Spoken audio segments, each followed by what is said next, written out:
Los años 20 es una época de posguerra en Europa.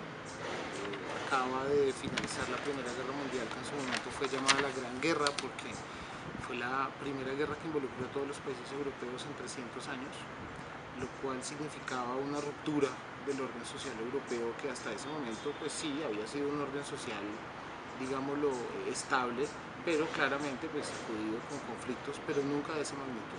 Sucede durante los años 20 un fenómeno que es más o menos recurrente en las sociedades, y es que después de un momento de crisis muy dura se viene un momento de frivolidad.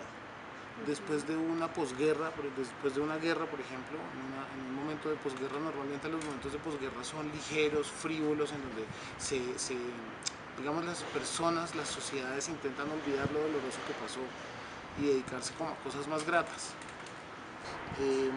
Y en últimas, insisto, ese ambiente favorable al arte, favorable a la música, a la literatura, a este tipo de cosas ligeras, entre comillas, pues se da también porque es una situación de posguerra. En ese sentido, París pues es un polo de atracción.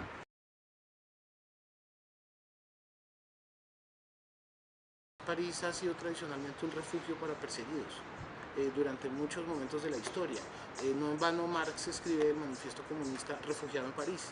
El propio espíritu de París, digamos, de los parisinos, es un espíritu también de acogida del refugiado, de acogida del que llega, digamos, un poco a contracorriente. Por supuesto, eso hace que las personas, y además las personas que han estado, digamos, involucradas en estos procesos tan dolorosos, pues justamente, ¿no? Pues decidan vivir su vida muy intensamente. Cuando todo puede desaparecer, cuando todo se vuelve tan efímero y puedes morir mañana de la forma más absurda, ¿sí? Junto con otros muchos, pues entonces tú decides, ese tipo de consideraciones culturales pasan a un segundo plano, y entonces para las personas empieza a ser más importante el goce, la alegría de la vida, empieza a haber una concepción mucho más inmediata de todo, ¿sí? Todo pasa a ser más efímero. ¿Para qué vamos a trabajar para tener una vejez digna si probablemente ni siquiera lleguemos a viejos? Se me ocurren dos, al menos. Una, pues obviamente todo el movimiento artístico y cultural alrededor del Renacimiento en el norte de Italia, ¿sí? Y se me ocurre el califato de Córdoba, ¿no? En Al-Ándalus, alrededor del año 1000, en la que bajo el gobierno de los musulmanes en el sur de España, pues se dio un florecimiento de la cultura, de la filosofía, de la astronomía, de las artes.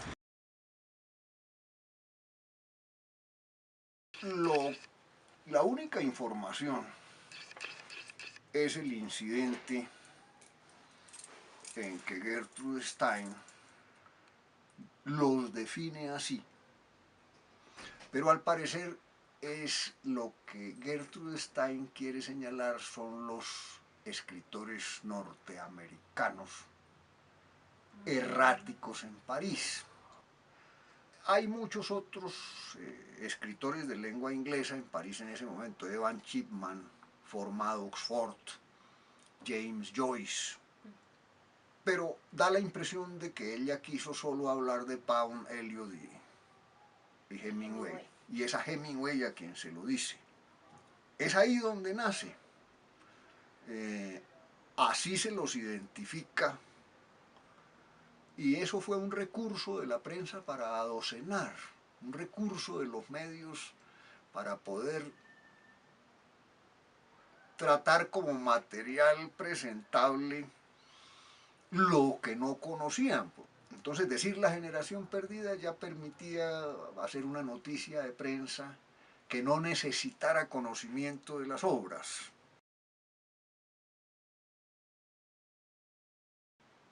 En general se escribía en los cafés.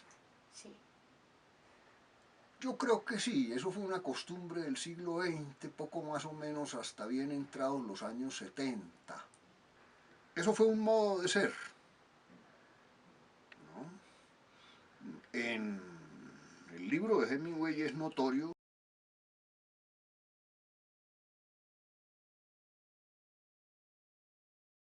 Sí, desde luego que lo es. Pero es más una autobiografía muy personal. Sí, es más una autobiografía que una crónica. Y está en cierto modo circunscrita a los escritores de lengua inglesa. Como Julio Cortázar profetizó a la altura de 1960, el mundo se tornó una aldea por las telecomunicaciones. Ya un artista no necesita participar en un escenario que los convoque a los más destacados, como ocurrió en esa París,